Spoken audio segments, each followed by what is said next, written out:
Welcome to BTS news. मैं सद्दाम हुसैन, आप देख रहे हैं बीटीएस न्यूज। आइए देखिए आज की ताजा खबर। एक एक सीट पर मजलिस के उम्मीदवारों को कामयाब कराया। अब ये नौजवानों की जिम्मेदारी है कि अपने बुजुर्गों की कुर्बानियों को याद रखते हुए, उनके नक्शे कदम पर चलते हुए, उनकी तरह बेबाकी और बहादुरी के मेरी नौजवानों से गुजारिश नहीं है, बल्कि नौजवानों को जोर देकर कह रहा हूं कि खुदा के लिए मोटरसाइकिल पर बैठकर राउंड मारने पर मत निकलिए। अपना वोट डालिए, अपने घर वालों को लेकर जाइए, उसके बाद सारी दुनिया की खबर करिए, वहां क्या हो रहा, इधर क्या हो रहा, वो क्या हो रहा। पहले अपना वोट डालिए और पुरअमन तरीके से हमको अपने वोट का इस्तेमाल करना है। मजलिस की कामयाबी यकीनी है, चाहे कोई भी आ जाओ। मैं तो इंतजार कर रहा था कि वजीर आजम भी आ जाएंगे, मगर वजीर आजम प्लेन से उतर के एक उस जगह पर चले गए जहां पर कोविड की वैक्सीन बनाने की फैक्ट्री देखने चले गए। हम समझ रहे थे कि वो भी आकर कुछ अपनी जबान से कह देंगे तो हैदराबाद बल्कि पुराने शहर की आवाम में और जोश आ जाएगा।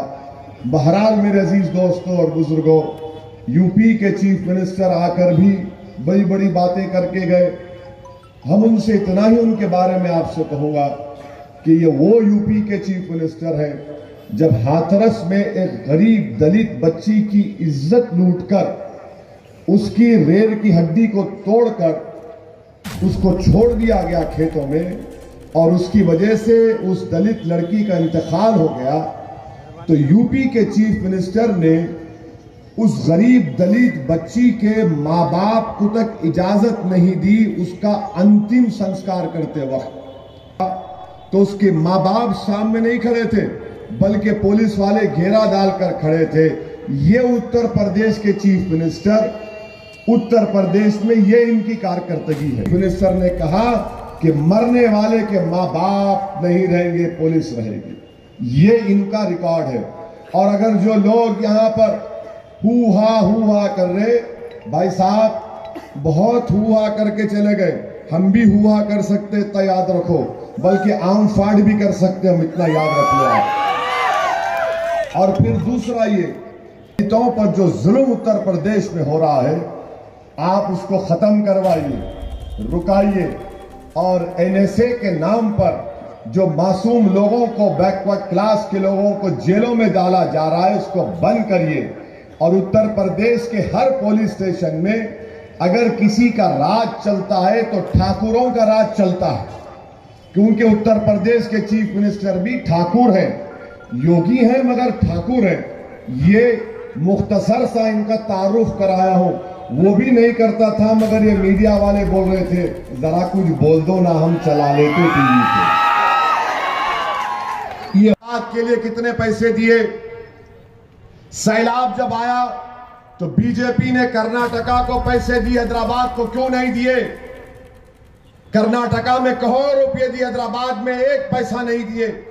ये जो 10,000 रुपये हैदराबाद की आवाम को मिले, वो मजलिस ने नुमाइंदगी की थी चीफ मिनिस्टर से। अगर मिलते पैसे मरकज से, नरेंद्र मोदी की हुकूमत से, तो कम से कम एक गरीब को 80,000 से 1 लाख रुपया मिलता था। मगर हैदराबाद से नफरत बीजेपी को है। जब ये मसलों को हम उठाते हैं तो बीजेपी आ जाती जिन्ना के ऊपर, बीजेपी आ जाती टेररिज्म के ऊपर, बीजेपी आ जाती फुला कल्चर के ऊपर। आखिर बीजेपी नहीं है। पहली तारीख के दिन अपने एक एक वोट को इस्तेमाल करिए। और जिस तरह से बिहार की आवाम ने मजलिस के एमएलए को वहां पर कामयाब किया, इंशाअल्लाह ताला यहां पर भी हम अपने मजलिस के उम्मीदवारों को कामयाब करेंगे। पोलिंग करिए, वोट डालिए, जितना हो सके वोट डालते रहिए। पोलिंग बूथ को जाइए। एक दिन मैं आपसे अपील कर रहा हूं कि आप अपने उस 24 घंटे में से सिर्फ आधा घंटा निकालकर पोलिंग बूथ को जाइए। और पोलिंग बूथ को जाकर इन फिरका पर आपके मुंह जो हड्डी थी वो टूटी हुई थी, उसके सर के अंदर की हड्डी टूटी हुई थी, पेट के फसलियां टूटे हुए थे, अब तक अमित शाह के मातहत जो दिल्ली की पुलिस है, एक पुलिस वाले को सस्पेंड नहीं किए, ना गिरफ्तार किए। यह बीजेपी का कारनामा है। दिल्ली में फसाद हुआ, 20 से ज्यादा मजहबी इबादत गाहों को डैमेज किया गया या जला दिया गया।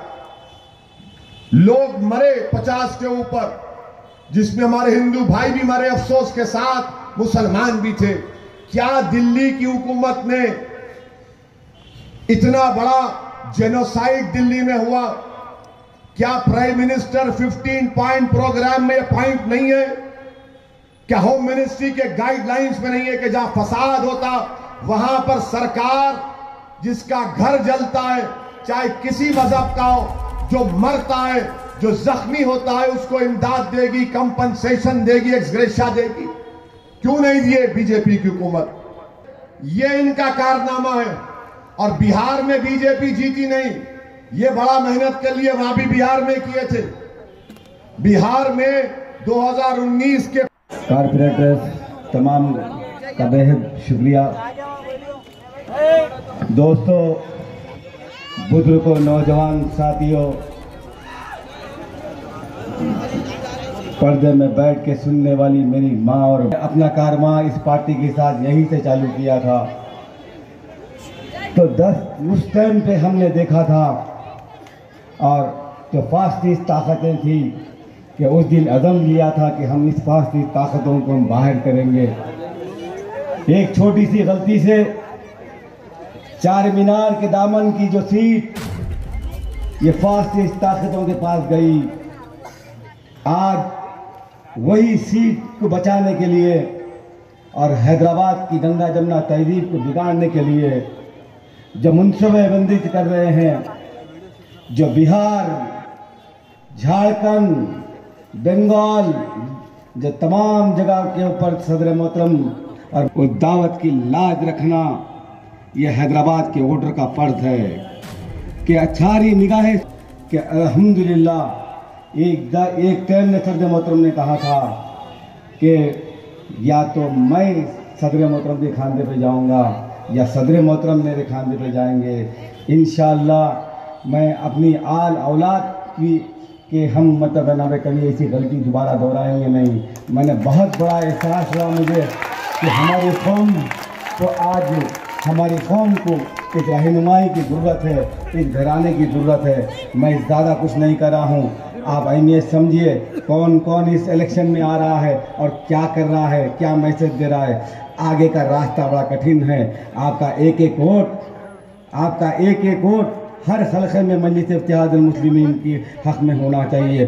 शुक्रिया, खुदाफिज। होम मिनिस्टर हैदराबाद को आए। मैं हर इलेक्शन की तकरीर में आपके दरमियान में कह रहा था कि बीजेपी ने रोहिंग्या का मसला उठाया, मैंने उठाया। आप आकर हमारे को खुजाए तो खुजली आपको हो गई। आपके बीजेपी के एक आदमी ने कहा कि हैदराबाद की वोटर लिस्ट में 30,000 रोहिंग्या है। बोलना तो इन्हों बोल देते, मगर जब जवाब इनको मिलता, चले आप निकालो ना उनको, कौन रोक रहे आपको। फिर इनका ही एक आदमी बोल दिया कि पुराने शहर में पाकिस्तानी, रोहिंग्या, अफगानी है। अच्छा, 100 तो निकालो, 100 तो बताओ कितने इलीगल है अफगानी और पाकिस्तानी। 100 निकाल के बताओ, देखो ये है। आप वो भी नहीं बताते। अब होम मिनिस्टर ये बोल रहे नहीं मेरे लिख के दो मेरे को, मैं कैसे लिख के दूंगा। इस गुफ्तगू की आगाज बीजेपी से हुआ। अब आप बताते नहीं, अगर यहाँ पे रोहिंग्या है, पाकिस्तानी है, तो होम मिनिस्टर आप है ना, मैं तो नहीं हूं। इसका कोई जवाब नहीं। और फिर आके बोलना कि हम हैदराबाद में अपना मेयर बनाएंगे। अमित शाह साहब, हैदराबाद की कहावत है, बिल्ली के ख्वाब में छिछड़े छिछड़े। आप आए हैदराबाद को, आपने देखा होगा चार मीनार कितना खूबसूरत है। इस चार मीनार की फनकारी को आपने देखा होगा कि कितनी खूबसूरत इमारत है ये। और आप आकर ये बोलते हैं कि मैं पार्लियामेंट में मेरे को लिख के दो। आप कई पार्टी के कोई बच्चे से पूछ लो, उन्हें ही बिल मिला रहा था, ये उन्हें ही बिल मिला रहा था। रोहिंग्या पाकिस्तान, उससे ही पूछ लो, आप बताओ कितने नाम है, क्या है। आपकी पार्टी ने कहा कि पुराने शहर पर सर्जिकल स्ट्राइक करेंगे। ये पहली हुकूमत है जो भारत के एक शहर के रहने वालों को पाकिस्तानी अफगानी कह रही देगी और बताएगी कि ये जो सर्जिकल स्ट्राइक की आप बात कर रहे थे ना, हम डेमोक्रेटिक स्ट्राइक करके दिखाएंगे बीजेपी के खिलाफ 1 दिसंबर को इंशाअल्लाह ताला। अब रहा सवाल ये कांग्रेस के लोगों का, अजीब है, पोलिंग परसेंटेज अगर माजी की तरह रहेगा तो ये हमारे लिए ठीक नहीं है, जमहूरियत के लिए ठीक नहीं है। तो इसलिए मेरी गुजारिश है कि सुबह 7 बजे से आप सीधा पोलिंग बूथ को जाकर मजलिस के उम्मीदवारों की कामयाबी के लिए अपने वोट का इस्तेमाल करिए। और इस बल्दी इंतखाबात में आपको बैलेट पेपर दिया जाएगा। बैलेट पेपर पर मजलिस का निशान पतंग देखकर वहां पर आपको मोहर लगाना है और उसको मोड़कर एहतियात से फोल्ड करके जो बैलेट का डब्बा है, बॉक्स है, उसमें आपको अपना बैलेट पेपर डालना है। ये याद रखिए, अपने घर में सबको बताइए, अपने दोस्तों को बताइए। अब रहा सवाल मजलिस की मुखालिफत का, बहुत से लोग ये मुझसे पूछ रहे हैं कि बीजेपी की तरफ से, कांग्रेस की तरफ से मजलिस के खिलाफ बड़े पैमाने पर इस इलेक्शन में इंतखाबी मुहिम चलाई गई। मैं याद दिलाना चाहता हूं कि आज के इस जलसे में साबिक़ा मेयर मीर जुल्फ़िकार अली साहब भी बैठे हुए हैं। अगर मेरा हाफिजा सही है तो आज से चाचा जो लकड़ी उठा रहे थे जब से उनको मालूम है, आपको भी मालूम है, खूब रोड शो किए। तो बड़े बाजार में उनका जलसा चल रहा था, अचानक एक चीज जुप उनके सामने आई, गिरी उनकी, तो देखे तो उसमें 8 नंबर की चप्पल थी। तो चंद्रबाबू नायडू भी आए थे, पूरी ताकत के साथ उन्होंने इंतखाबी मुहिम चलाई थी, मगर अल्हम्दुलिल्लाह अल्लाह ने मजलिस को कामयाब किया। तो ये मजलिस के लिए कोई नई बात नहीं है। हमेशा हमसे मुकाबला करने के लिए पूरे बातिल ताकतें अपनी ताकत लगाते हैं, पूरा मुत्तहिद होकर आकर मजलिस से इंतखाबात में मुकाबला करते हैं।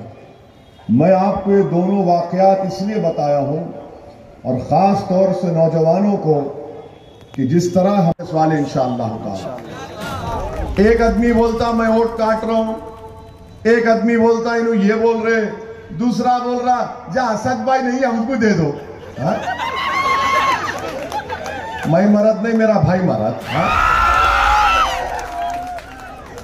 ये कब तक तुम लोगों में इत्तेहाद नहीं, एक बोल रहा मेरे खिलाफ, दूसरा ये बोल रहा। यानी एक असदुद्दीन ओवैसी और मजलिस के एमएलए खड़े हुए हैं, अतराफ में बीजेपी, कांग्रेस, टीआरएस भाग रहे, हम लोग खड़े रह के देख रहे, खेलो बेटा अट्ठा छम्मा, खेलो खेलो, देखेंगे तुम्हारे सदका फिर रहे हमारे। मजलिस मजलिस मजलिस मजलिस, अरे कोई तो हैदराबाद की बात करो। हैदराबाद में सबसे बड़ा मसला पोल्यूशन का हो गया, मालूम आपको। अस्सलाम वालेकुम वरहमतुल्लाहि वबरकातुहू। मजलिस इत्तेहादुल मुस्लिमीन के रुकन असम्बली जनाब मुमताज अहमद खां साहब, मजलिस इत्तेहादुल मुस्लिमीन बिहार प्रदेश के सदर व कायद मुखन्ना व रुकन असम्बली बिहार मोहतरम जनाब अख्तरुल ईमान साहब, कोचा दामन और बहादुरगंज बिहार के मजलिस इत्तेहादुल मुस्लिमीन के रुकन असम्बली जनाब अंजर नेगी साहब, इज़ार अशफी साहब, औरंगाबाद के रुकन पार्लिमान मोहतरम जनाब इम्तियाज जलील साहब। अरे ओ सांबा, कितने आदमी है रे? तो सांबा ने जवाब दिया, साहब है तो 2 लेकिन 200 पे भारी है। अल्हम्दुलिल्लाह ये शुरुआत हुई। और जब मैंने भाजपा का एमपी बोला, पहले वो तो बोलते थे, अब तुम भी बोले आप, और आप समझ रहे नहीं मोदी बड़े पॉपुलर है। कोई पॉपुलर नहीं है। ये मीडिया आपको चढ़ा के लाइव दिखाता, आपको वो दिखा दो, मीडिया दिखाए तो पब्लिक समझ गई मीडिया क्या है। पब्लिक के दिलों में मजलिस की मोहब्बत पैदा हो चुकी है। मैं सलाम करता हूं खास तौर से हमारी मां और बहनों को कि मेरे पास अल्फाज नहीं है, चाहे हमारी मां और बहनें सीमांचल की हो, कि सीमांचल की हमारी मां और बहनों ने मजलिस कोर्ट इसलिए दिया। मुस्लिमीन बैरिस्टर असदुद्दीन अवैसी, जनाब अकबरुद्दीन अवैसी, बहुत बहुत शुक्रिया। जी के दिन सिर्फ धपा ध पतंग के ऊपर मारिए। बहुत बहुत शुक्रिया।